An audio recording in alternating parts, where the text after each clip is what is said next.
The afternoon sun blazed over Ouagadougou, Burkina Faso's capital, its heat pressing down like a weight. Inside a cramped, one-room hut, a young boy named Ibrahim Traoré sat on a hard clay floor. The only light came from a battered oil lamp, its flickering flames swaying in the humid air. Sweat glistened on his forehead as he leaned over a worn schoolbook, squinting to decipher the faded letters. Outside, temperatures soared near 105 degrees Fahrenheit, and the parched farmland stretched endlessly, dotted only by the shadowy outlines of wilted baobab trees. That night, as the lamp's glow sputtered and dimmed, Ibrahim looked up at his mother and asked, "Mama, why must we wait for someone else to bring us light?" Decades later, that same question lingered with Ibrahim Traoré, now president of Burkina Faso, as he stood on the presidential palace balcony. The city below shimmered under the late afternoon sun, red dust swirling through the streets like restless ghosts. Rubbing his tired eyes, he recalled those dark nights, times when the world split between those who flicked on a switch and those who prayed for a miracle. He pondered, not for the first time, why a continent so rich in sunlight left millions relying on the shaky flicker of kerosene lamps. Hundreds of miles south in Lagos, Nigeria, President Bola Tinubu sat at a polished mahogany table, listening to advisors. His silver hair and measured words earned him respect, his government bolstered by oil and rooted in tradition. Pressure to modernize while preserving stability weighed on him. As his economic minister finished a report on global energy trends, Tinubu mulled the future with a heavy heart. Clean energy sounds promising, he thought, but who pays if it collapses? Who answers when jobs vanish and families starve? While Tinubu grappled with caution, Ibrahim Traoré quietly laid the groundwork for something groundbreaking. The next morning, Traoré paced the palace corridors, refining a speech he hoped would ignite a continent-wide spark. At sunrise, he addressed a summit of young African leaders from across the region, their faces brimming with anticipation. "My friends," he began, his voice firm, "for too long, we've waited for others to illuminate our path. It's time to craft our own sunrise." He unveiled his vision. The African Sun Project, vast solar fields, wind turbines on savanna, batteries, and electric buses, all designed, built, and run by Africans. "No more chains of Western or Eastern energy giants," he declared. "Let's prove African hands can build, innovate, and lead." The room burst into applause. Many heard hope framed not as charity, but as duty. Word spread fast. Videos of children in remote villages experiencing electric light for the first time, reading homework under bright LEDs, laughing at cartoons on small screens, went viral.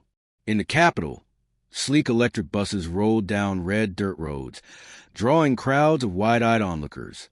On social media, hashtags like #AfricanSun and #LightOurFuture trended, sparking pride among young Africans in a homegrown effort. Yet not all were convinced.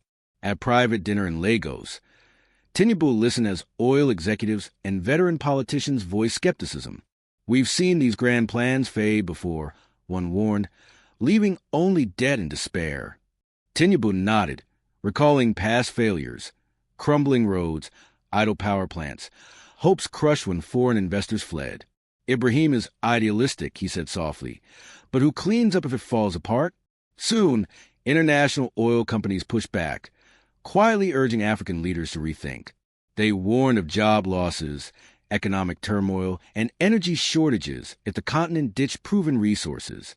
In Parliament, on talk radio, and in newspaper columns, the debate raged. Was Ibrahim Traoré a visionary or a reckless dreamer risking millions? The divide split generations and personal experiences. You saw in Traoré a leader who spoke their language, someone who knew the struggle of studying by candlelight or walking miles to charge a phone. Older generations, shaped by hardship, feared the chaos bold experiments often brought. In Ouagadougou streets, students painted murals of a rising sun, while shopkeepers whispered nervously about blackouts and lost trade. Weeks passed and pressure mounted. Traoré faced criticism from foreign investors, skeptical ministers, and even his own team. Yet each evening, he returned to that childhood memory, the kerosene stench, the backache, the yearning for change. After a tense cabinet meeting, he wandered the darkened palace halls alone, pausing at a window.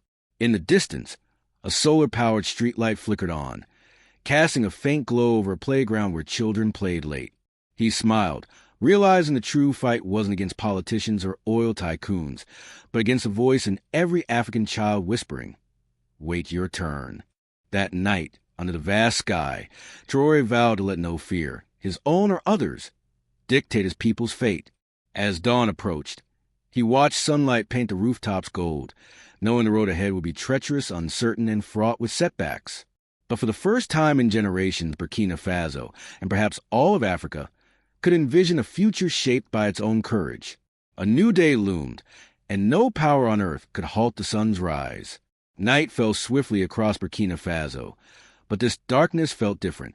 In the village of Kédougou, children accustomed to reading under new solar lamps squinted into pitch-black rooms. Mothers fumbled for matches in unlit kitchens, and the sleek electric buses, once gliding along main roads, sat lifeless in their depot, batteries drained. Panic simmered as the word blackout flashed across radios and phones.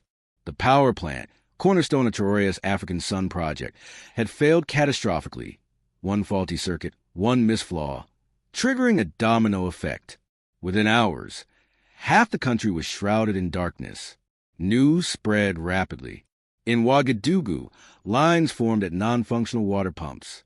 In the countryside, farmers fretted over crops needing electric irrigation.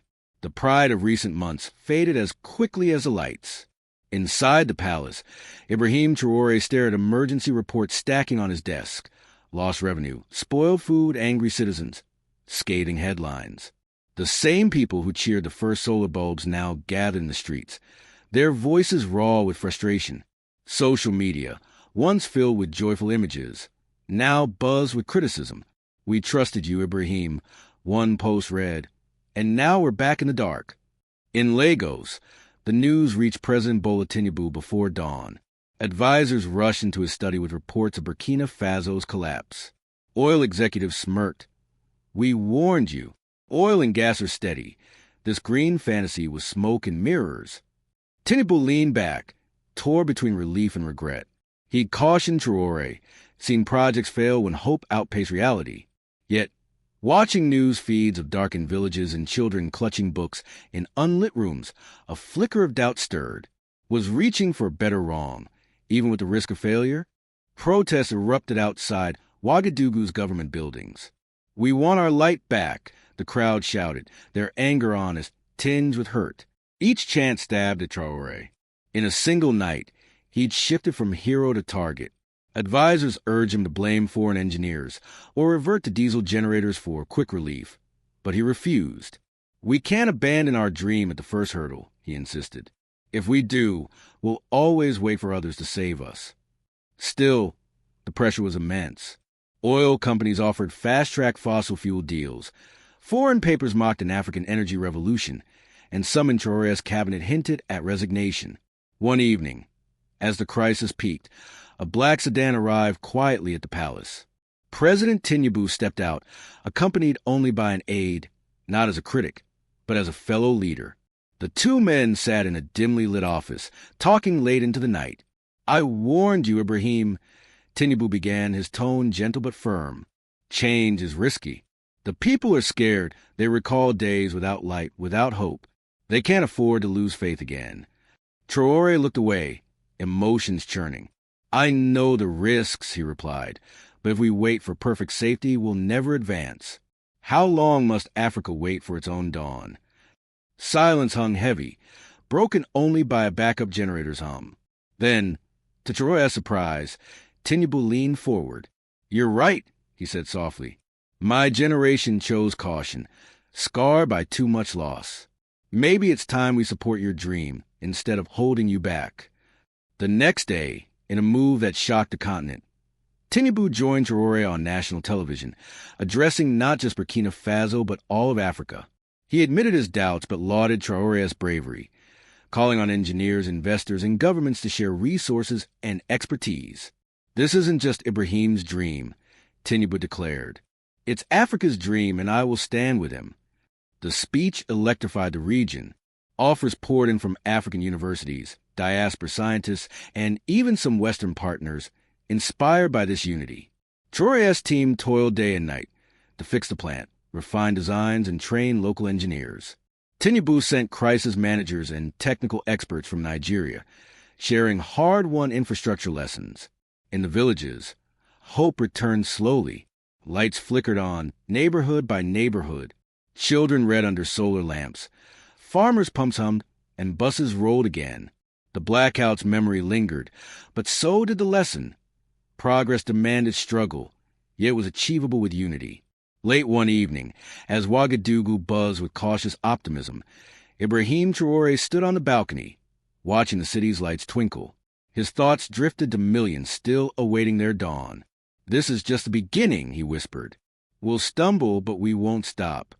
Far off, in a small town where power had just returned, an old woman lit a lamp and told her granddaughter, "See, child, even when night stretches long, morning always breaks."